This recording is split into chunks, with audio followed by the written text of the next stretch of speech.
Hey guys, Morgan here. Wanted to go over a few of my mods that I have built. I know I've had a few questions from a lot of y'all regarding how do I put the stuff in the mods, how do I lay it out. So I kind of wanted to go over some of that and show you exactly how I do it. There's a bunch of different ways you can do it, but this is how I lay my boards out that I found have been the easiest. I've got some of my first DNA mods, the second one that I made, which is a DNA 20 board, and it uses the LED firing button, which I know one of y'all asked me if I knew how to do that. So I'm going to kind of show you how I wired that in. It's actually really simple to do. Sorry I couldn't show you an actual install. I forgot to pull the camera out when I built this last one I just delivered the other day. It was a black Hanah mod clone box with an authentic chip inside. So without further ado, let me show you a few of those mods and we'll talk about them.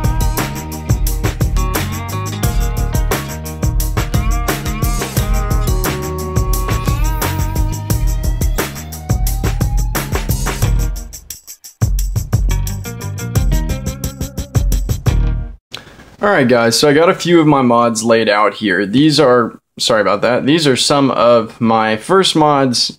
I've got a couple current ones in here. These have been some fun projects though. Going from left to right, let's start off with this wooden one here. This was more of just a, let's see if we can build a wooden mod kind of thing. I just got bored and I had some old, I think it was redwood lying around, and I was like, you know what, let's see if we can make a DNA mod out of it just for fun. Well, I wanted to keep it small, so I ended up having to make it for an 18350 battery, which is kind of goofy because obviously you can't draw the amp limit. The DNA 30s don't handle hardly anything unless you have a 12 amp battery in there. Plus for safety, you should really have a 12 amp battery or minimum in there. This was one of my first ones, like I said. It was mainly just a fun project. I honestly haven't used it, and I ended up ripping the board out of it to use in something else because it was just useless. But I actually took it, and you can see I built the screen cutout here. I cut that out with partially a Dremel tool, partially a hand file to get it to that right shape. I used a couple of the real clicky tactile buttons that you'll find on Hanah mods and a few of my other mods. I like the big horn switch, so I went with the horn switch on this one, which was it's something I liked at first, but then it really sticks out kind of like a sore thumb if you look at it now. And then I just did a standard 510 on top. I actually incorporated some magnets in the side of this one, and the door slides off. And then that's where the internals were. Now, like I said, I tore the DNA board out of here, but this is where it sat. And then I built this custom shelf with battery contacts. You can see I put in a battery spring on the bottom and a contact on top. And then I ran them up through a hole in the side. And that's where your little 18350 would sit. And it was cool. I mean, if I was vaping on like a mini Pro Tank or a, Nautilus Mini or something like that, it would do fine. Obviously not for rebuildables, but fun project nonetheless. Going over here next, this is actually one that I currently use now. Once China came out with those Hanah mod clones, soon after they released the boxes. And man, I'll tell you, it's been great, to be able to use these boxes that are made for this purpose and not having to modify a Hammond box is just awesome. I've been working with a local vape shop here. I live in Pensacola, Florida. I've been working with a local vape shop here. They've contracted me to build custom mods for their customers, and these things are just great because you can put them together so quick, and they just look beautiful. So this is one that I've been using currently. This has a DNA 30 inside, and I use the authentic DNA 30s in my products. I do have a clone chip. I'll show you that in a minute. I've got it in this little mini Hanah box over here to the side. I bought one just to try it out to see the differences. To be honest, I don't care for it. I know it's cheaper. It's about half the cost, but it just...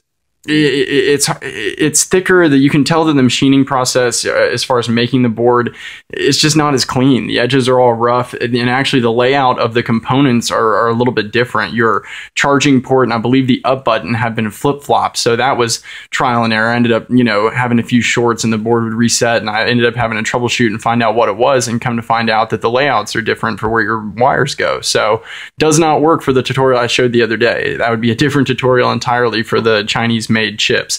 But this is one here. We'll take that apart in a second, but let me keep going down the line here. This is one that's actually still in the process of being built. I have the screen installed. I've got the charging port and the buttons in there. I haven't epoxied or hot glued anything in place yet, so it's not functional at this point. It is made to be used with two 600 mAh LiPo batteries. To be honest, I've got a LiPo battery in a mod I'm about to show you. I'm not a huge fan of the LiPo batteries. They kind of freak me out. They're just, I know that they're pretty much safe, but I don't know. I'm not a huge fan of them. I tried to squeeze them in here. I had one short on me, it puffed up. I don't care for them. So I actually customized this to work with an 18500 battery. And the only one I could find that was proper was the EFES 15 amp 18500 battery. So that's what I've made this one to work with, and I'll show you that when we open it up. But this is just an awesome little mod. I mean, I can tell this one's going to be popular because it's so tiny. I mean, I don't have huge hands, and you can see how small it is, even compared to the regular Hanah clone box. You know, I mean, it's extremely small. So I love that about it. The only thing I wasn't too fond of, if I screw off this Addy, I'll show you. This is the Veritas, by the way. I've been loving this Addy. It's a great flavor Addy. If you look on the top, though, there's a little separation where the 510 is, and that's because unlike the original Hanah box, I'll show you here, the top and the sides are one solid piece, and then your back is recessed. This one, the back actually comes up all the way. So not a huge deal, but just kind of an annoyance, honestly. But it's still a really cool looking box. I'm excited to get this finished and actually get to vape on it.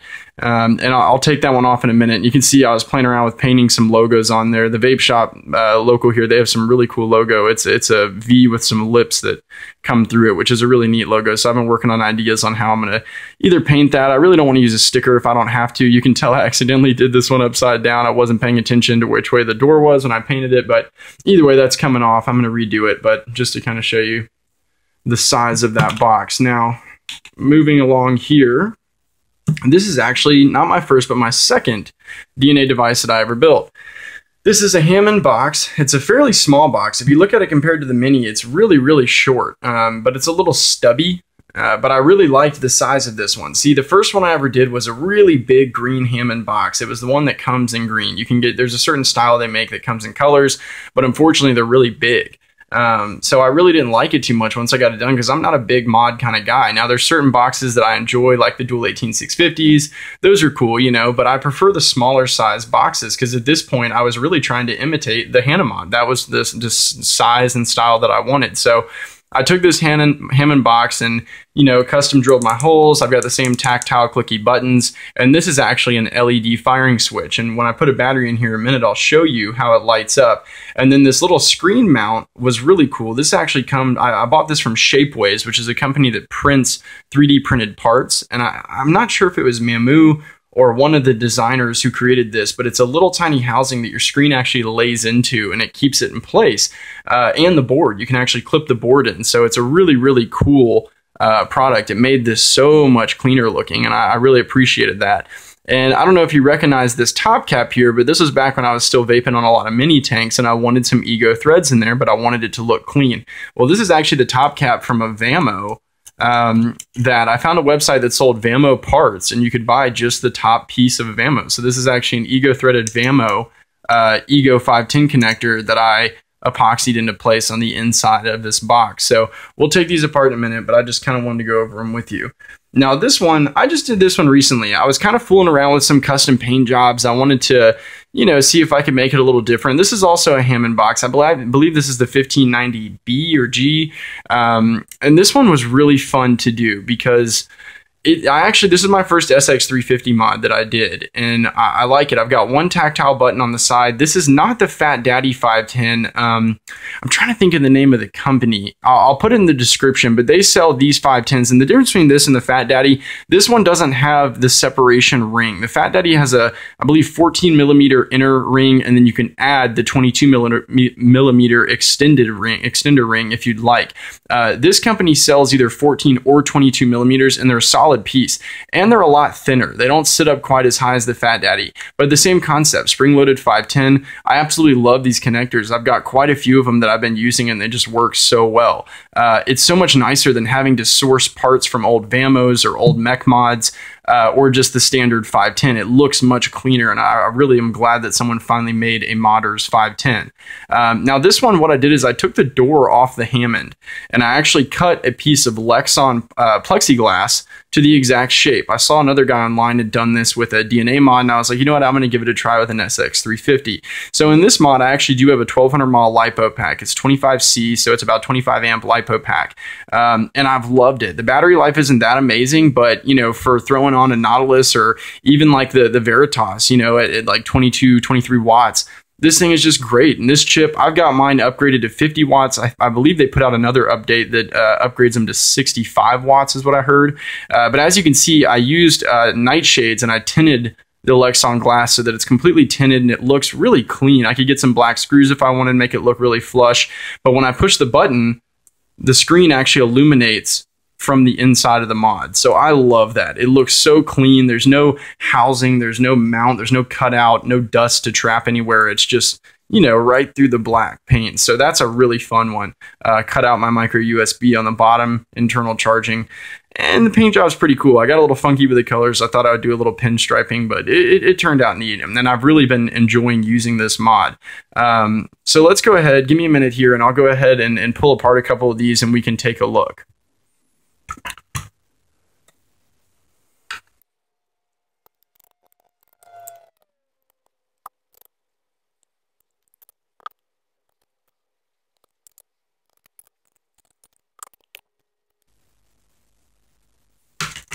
Okay, so I went ahead and I took apart the SX350 mod and my first DNA 20 mod, or my second, sorry. So now you can see that my wiring wasn't quite as pretty back then. This is when like I described in the last video, I was using blue and green and funky colors so I could keep track of what goes where and all that. So this is what it looked like.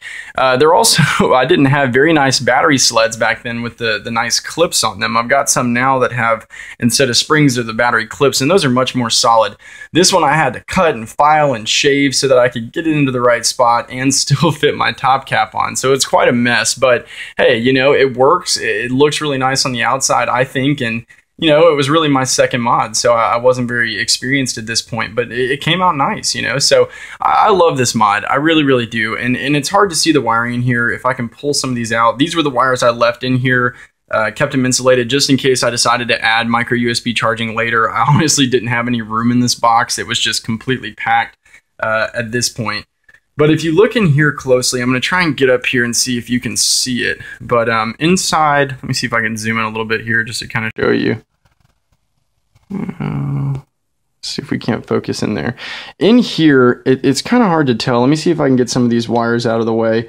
But you'll see there's a splice right there going up to the 510 connection. That's actually the positive lead for the LED. And that dark spot, that's not where the wire has been burned. That's actually from a Sharpie marker when I was in there drawing lines. So I didn't want you to think that that was burned.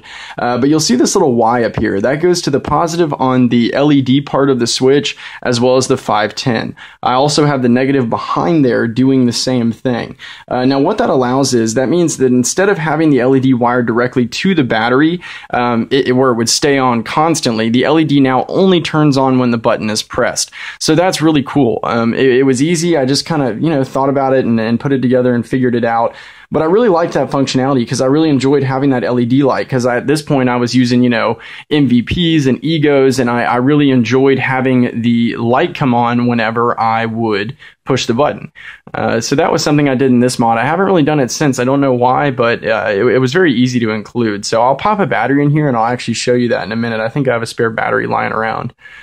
Just to look at the SX mod real quick, this is the SX350 chip. If you look on the inside, you can see that the chip is a lot bigger than your DNA boards. The screen's embedded on the chip itself, so placement is kind of hard. You've got to find some way that you can, you know, have it displayed that way with enough room. This one, like I said, the 510 is really nice. It's got a nice soldering point on it. It's very, very easy to work with.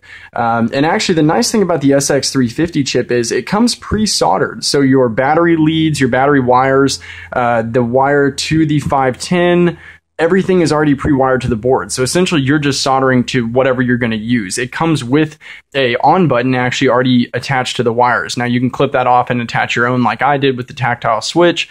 But that was actually really nice. It was pretty much done on that part. So all I had to do was wire it together and put it in my box. Now, underneath here, let me see if I can lift this out a little bit. You'll see that there's the LiPo battery underneath. It is a 25C 1200 mAh LiPo pack. I wanted to fit 2 in here, but once I found out how thick this chip was, there was no way that was going to happen. I don't know if you can tell, but this thing is just pretty beefy. It's a lot thicker and a lot bigger than the DNA chips, but it's really cool how it works. Sorry about that. I just realized that the ground wire on my atomizer had come loose. So anyways, got that solder back on there. But yeah, the SX350 wasn't too bad to work with besides the space issue. You've got to have a fairly decent sized box, and if you're going to do a small one like I have here, then you're only going to get to use maybe one LiPo cell. I've got the battery taped in. The screen really rests there with the pressure of the display. I don't have any issues with that. I just went ahead and hot glued in the micro USB because it was really hard to line that up with the cut on the front. But let me go ahead and pop a battery in my old DNA 20. I'll put the screen back on this, and I'll show you how that LED light works. And with this mod, by the way, the only reason it needs one button is because everything is done with the gyroscope inside, so you tilt it to control it. Let me see if I can show you. So you can adjust your wattage up or down, and that's how it works. Sorry about that, guys. I had to switch to my phone. My camera died on me. So I've got the DNA 20 here with the LED light wired into the switch. I saw that one of you commented stating that you were afraid the ohms might read differently or the resistance might read funny because of the way I have it wired in. I haven't seen that issue. It's reading 1.8 ohms right now. That is the coil I have in there. It's a Nautilus coil on the Nautilus tank. And I haven't seen an issue as far as fluctuation in the resistance. It does have the LED light built in, so when the button is pressed, the light will light up. If it's locked, however, it will blink. So let me unlock that and show you when it's firing. It lights up just like that. So it's kind of a cool effect. And you know, it works out well. I really enjoy having that LED, and I may incorporate it in future mods. But that's kind of how that works. It's a little ring that goes around the button and lights up when the button's pressed, and when you let go, the light turns off. So that's the DNA 20. You know, fun little mod. I'm going to go ahead and take apart the Hanah clone with the authentic DNA chip in it now, just to kind of show you what the inside of that looks like. It's a lot cleaner than my original DNA 20, so I'll go ahead and do that now.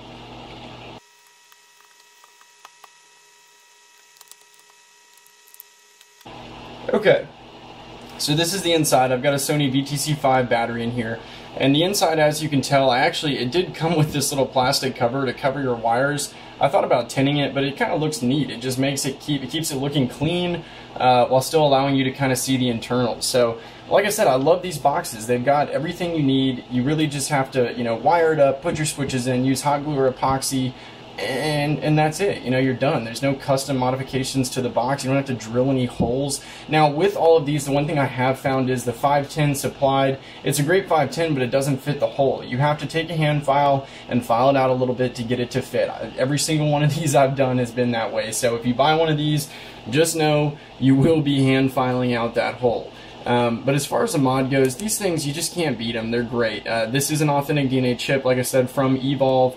I like to use authentic chips in these, but yet I can have the Hanah box without paying the Hanah price, and my customers can have that as well. So it works out really nice. The board's wired in there. Everything sits nice and clean. I wired it up just as I showed you in the previous video. Used 22 gauge wire, laid everything across, soldered to my battery tabs. These little kits with the box actually not only come with wires, which I would not use the wires. They're really skinny little finicky wires. But they do come with the battery sled as well already installed, so really all you're doing is just hooking up the wires and putting your own chip in there.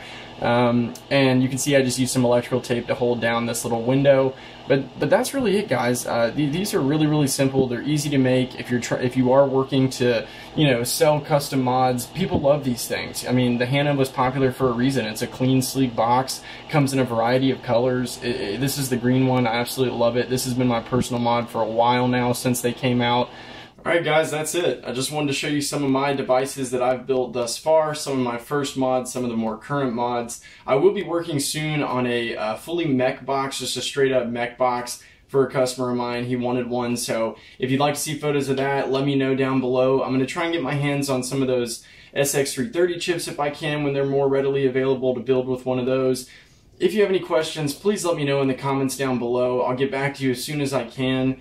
I hope this was informative to some of you. I hope this kind of cleared the air. I apologize once again for not getting a video up showing the actual process. I just got a little busy and I forgot to do that. So my apologies there. When I build my next one, I'll definitely try and record it, and maybe some of these dual 18650 boxes I'm about to get into. I've ordered some OKR chips as well as some Raptor chips, kind of like the Hexome style box mod. I've had a lot of customers asking about that, so I'll keep you posted. I'll try and upload what I can, but like I said, if you need anything or have any questions, feel free to let me know down below, and I'll get back to you as soon as I can. Thank you guys for watching. I do appreciate it, and I'll see you next time.